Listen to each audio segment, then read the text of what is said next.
Hi friends, దయ్యాల ప్రపంచంలోకి మీకు స్వాగతం. నేను మరొక కొత్త వీడియోతో మీ ముందుకు వచ్చాను.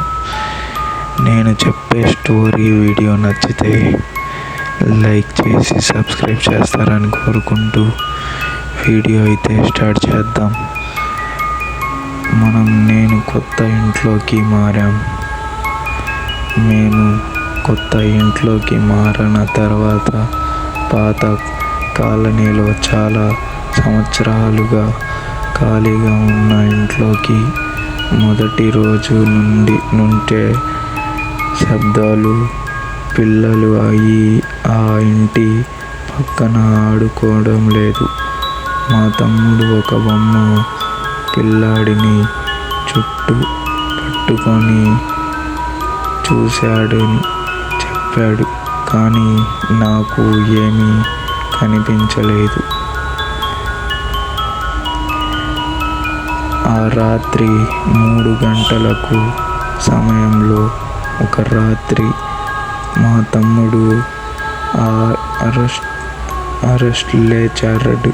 అరచి లేచాడు. అన్న ఆ పిల్లాడు నవ్వుతున్నాడు.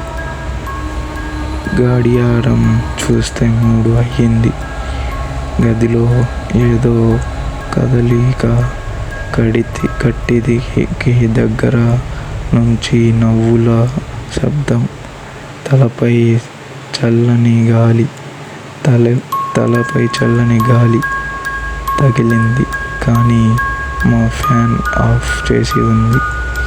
గదిలో ఉన్న బొమ్మలు ఒక్కొక్కటిగా కింద పడుతున్నాయి.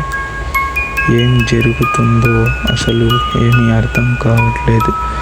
ఆ బొమ్మ లోపల ఏముందో. ఒక బొమ్మ నెమ్మదిగా కదులుతుంది. నేను దానిని తెరిచి చూస్తే లోపల ఒక పాత ఫోటో ఉంది. ఆ ఇంట్లో చనిపోయిన చిన్న పిల్లాడి వెనకాల రాసి ఉంది, నేను ఇంకా ఇక్కడే ఉన్నాను.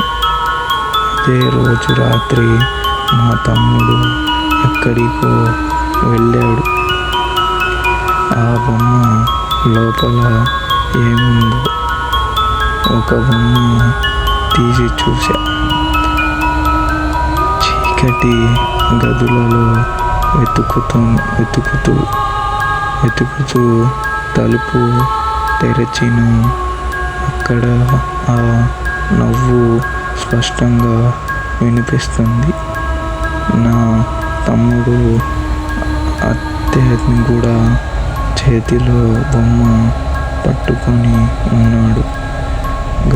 గంటపై రస్తల్లో రాసి ఉంది, అడుగుదాం అన్న. ఇంటి వెనుక గద. మేము ఇంటి యాజమాన్యాన్ని అడిగాం. దాంట్లో ఒకప్పుడు ఒక చిన్న పిల్లాడు చనిపోయాడు. రాత్రి 3 గంటలకు అడుగుతున్నాము. చనిపోయాడు. అతని ఆత్మ ఇప్పటికీ ఆడుకుంటుంది. మా తమ్ముడు ఆ ఆత్మతో ఎమోషనల్గా అయిపోయాడు. Add and tips. ఇప్పుడు నేను కూడా మీతో వీడియోలో మాట్లాడుతుంటే ఇప్పటికి కూడా నేను ఈ వీడియో చేస్తున్నప్పటికీ నా పక్కన నుంచి ఎవరో ఏడుస్తున్న శబ్దాలు, నవ్వుతున్న శబ్దాలు వినిపిస్తున్నాయి.